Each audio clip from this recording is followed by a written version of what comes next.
Cyber crime police نے دہلی میں کارروائی کرتے ہوئے معصوم لوگوں کو ٹھگنے والے فرضی کال سینٹر سے جڑی 21 خواتین ملازمین کو گرفتار کر لیا ہے۔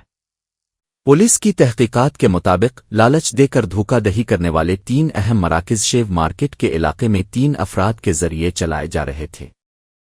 تلنگانہ میں درج سائبر جرائم کے 22 مختلف معاملات کی تفتش کے دوران پولیس کو ان تمام فرضی کال سینٹروں کا سراغ ملا تھا۔ یہ نیٹ ورک مالیاتی ادارے کے نمائندے بن کر پہلے سے تیار شدہ منصوبے کے تحت مختلف فیسوں کے نام پر لوگوں سے رقوم بٹورتا تھا۔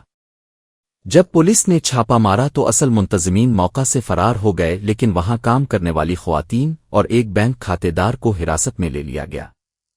سب سے حیران کن بات یہ ہے کہ گرفتار کی جانے والی تمام خواتین تلنگانہ کے جگتیال، حیدرآباد کے سید آباد، بورا بکار اور محبوب نگر کے علاقوں سے تعلق رکھتی ہے۔